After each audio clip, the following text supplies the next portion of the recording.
서재풀 선생은 우리나라의 그 근대화 교육에 대해서 힘쓰면서 이런 얘기를 합니다. 성경에 따르면 남녀 모두가 하느님의 동등한 피조물이므로 남녀가 다 평등하게 대우받는 사회를 실현하는 것이 부국 강민의 한 원인이 된다라고 주장을 했습니다.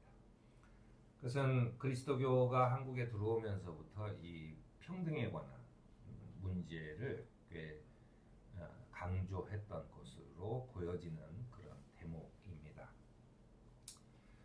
성경은 뭐 남자와 여자가 하느님의 형상으로 창조되었다라고 전제를 하고 있고, 구약 성경에서도 당시로서는 상당히 획기적인 미리암이나 드보라와 같은 그런 그 여성의 리더십에 대해서 증언을 하고 있습니다. 뭐 신약 성서에는 뭐 아내에게 남편에게 복종하라는 등의 그 당시 사회 윤리적인 그런 어떤 문제들을 이야기하는 것 같이 보이지만, 그 다음 절에는 그 남편 역시 큰 의무를 요구한다는 점에서 당시로서는 놀라운 양성평등을 지니는 것입니다. 인류는 역사를 발전시켜 오면서 늘 그래 왔죠. 그 지배자들은 한 번도 그런 평등이나 이런 것에 관심이 없었어요. 하지만 밑에 흐르는 그런 정신적인 것들은 계속 돼 있었죠. 공자가 아버지의 역할을 굉장히 강조하면서 제사나 이런 것들에 대해서 그 뿌리를 찾자라고 했을 때, 그것을 근거로 1900년대 초반에 또는 조선시대에 그 남자의 역할을 굉장히 가부장적인 것으로 만들었지만, 사실은 공자는 그런 말을 한 적이 없습니다. 그것은 공자가 말한 의무는 지키지 않고 권리만 행사하는 것이죠. 아무튼 그 신약 성서에는 늘 양성평등을 지향하는 점이 있었습니다. 우리가 성천식 때마다 읽는 그 갈라디아서 3장 28절에 유대 사람도 없고 그리스 사람도 없고 종도 자유인도 없고 남자와 여자가 따로 없다라고 하는 이 선언은 사실은 바울이 말한 것이 아니라 당시 초대교회에서 세례를 받을 때에 늘상적으로 세례를 받는 사람에게 하는 선언이었습니다. 그 선언의 말이었어요. 그러니까 그리스도교는 사실은 이 평등에 믿기 시작하면서 바로 이 평등의 선언을 듣고 시작하는 것이 그리스도교의 핵심이에요. 세례라는 것은 한 사람을 예수님과 연결시키는 것입니다. 그 하나님과 우리가 예수님과 세례를 통해서 예수님과 연결됐을 때 우리는 예수님과 한 가족이 돼요. 그러면 지금까지의 사회적인 어떤 가족, 윤리, 이 모든 것을 다 떠나서 예수 그리스도의 가족의 윤리를 지켜야 되는 것입니다. 새로운 가족이 된 거예요. 바로 그게 핵심입니다. 예수께서 오병이어를 베푸실 때도 그 부스러기를 모으니 뭐 12광주를 가서 먹은 사람들은 그 여자와 아이들을 제외하고 남자 어른만 뭐 5,000명 정도 됐다라고 기록하는 게 이제 마태복음입니다. 4개의 복음서 중에 사실은 유대 쪽에 가장 가깝고 또 가장 보수적인 마태복음에만 여성을 분리했다, 세지 않았다라고 하는 증언이 돼 있는 것은 굉장히 참 재미있는 부분입니다. 1세기 그리스도인들이 예배와 공동 식사를 함께 모였을 때 자리 배치를 어떻게 했는지에 관해서는 고고학적으로 뭐 남은 흔적이 별로 없어요. 아마도 그렇지만 같지 않았을 거다라고 보입니다.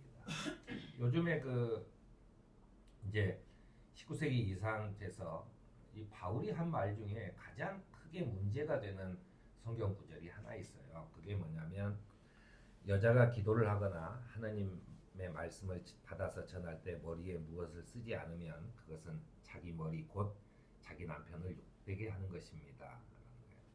그것은 머리를 민 것이나 다름이 없습니다. 라고 해서 수건을 쓰라고, 여자들은 교회에 들어올 때 수건을 쓰라고 하는 내용을 얘기합니다.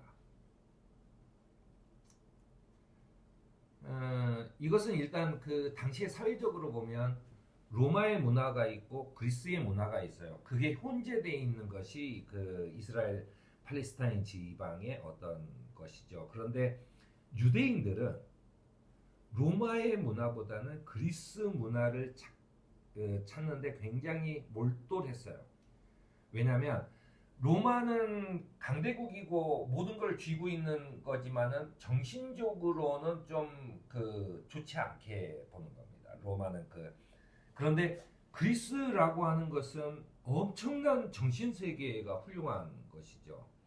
얼마나 심했냐면 그리스에는 이 건전한 육체가 건전한 정신을 만든다고 해서 남자들이 운동장에서 그 운동을 하는 것 자체를 굉장히 즐겼어요. 그리고 거기에서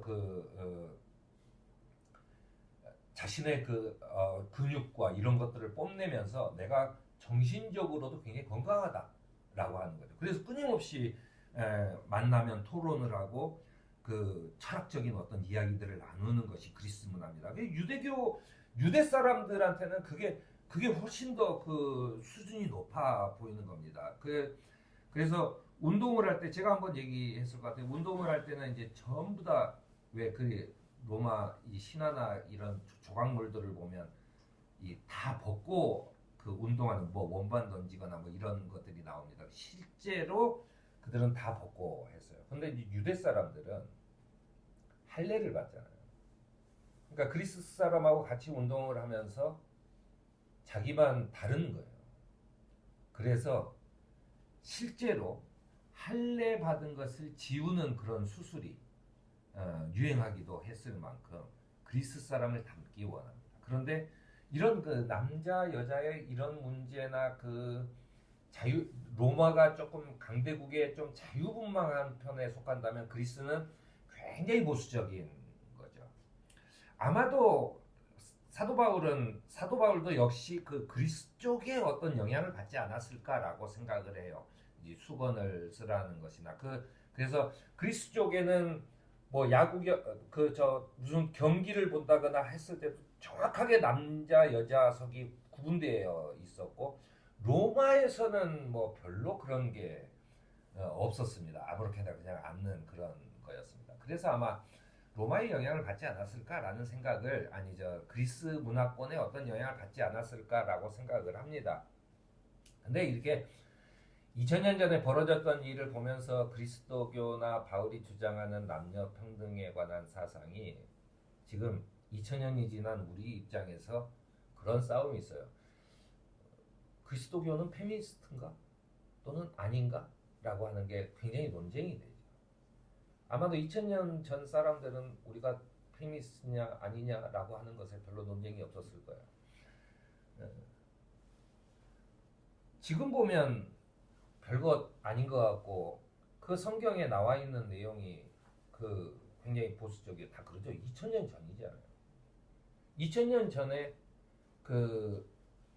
그리스도를 믿으면 남자 여자의 구별이 없고 전부 다 똑같은 형제 자매다라고 선언하는 것 자체가 쉬운 일은 아니죠. 우리나라의 동학 사상이 있습니다. 그리고 우리나라에서 자생한 처음 종교가 천도교입니다. 천도교는 모두가 하느님이에요.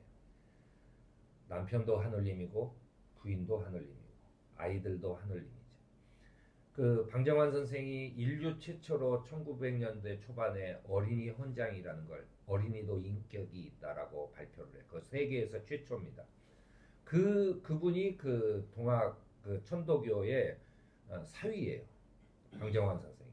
그래서 어린이에 대한 인권 선언을 한 겁니다. 그게 1900년도 초반이에요. 이게 인류가 가져오면서 애초에부터 그리스도교는 끊임없이 아무런 차별이 없다는 것을 주장해 왔지만 그 당시에도 그리스도교에도 교회권을 잡고 있는 그런 사람들이 있었고 이런 것들이 계속 오면서 알게 모르게 끊임없이 그런 차별들이 있어 왔던 거죠. 성경은 2000년 전에 쓰인 말씀입니다. 새로운 성경은 우리가 써야 되는 거예요. 우리가 써야 돼요. 그렇다면 우리는 어떤 것을 택해야 하는가? 그것은 예수의 부활을 증언하는 사람들은 이미 새로운 창조 안에 들어와 있다는 것입니다. 사도 바울이 이야기한 것을 잘 생각해 보면 우리는 세례 받는 순간 우리의 삶은 죽었습니다라고 얘기합니다. 세례를 받는 순간 우리의 삶은 죽었다는 거예요. 그리고 내가 세례를 받으면서 예수 그리스도와 형제 자매가 되고 나는 새 생명을 얻었다는 거예요. 그러니까는 우리가 죽으면 부활할 거야? 아니요. 세례를 받는 순간 우리는 이미 부활한 겁니다. 새로운 생명이에요. 그러니 새로운 관계를 가져야죠. 새로운 관계. 너도 나도 똑같이 하느님과 한 형제 자매다라고 하는. 그래서 예로부터 그들은 서로 형제님, 자매님 그 우리나라 번역이 나는 별로 그 마음에 안 들어서 잘 쓰지 않는데 아무튼 형제님, 자매님 하고 서로를 불렀다는 거예요. 그리고 그것 때문에 다른 사람들이 쟤네는 애도 없이 전부 다 같이 형제라고 그리고 돌아다녀 하고 업신여겼던 것 중에 하나입니다. 아무튼 그렇다는 것은 그리스도교가 끊임없이 모든 사람은 평등하다라고 하는 하느님 앞에 다 똑같다라고 하는 사상을 끊임없이 가지고 있었다는 거예요. 왜냐하면 그들은 모두 하느님의 형상대로 지음받았기 때문입니다. 그것이 여자라 할지라도 또는 장애인이라고 할지라도 그것이 아직 사리 분간을 못하는 어린아이라고 할지라도 그들은 모두 하나님의 형상 그대로 지음받은 사람이라는 거예요. 그렇게 인정해야 된다는 거예요. 하느님을 대해야 된다는 거예요. 그것이 바로 그리스도교의 그 정신입니다. 이미 하느님의 나라와 하느님의 세계에 초대된 우리는 세상이 바뀌길 기다리는 사람이 아닙니다.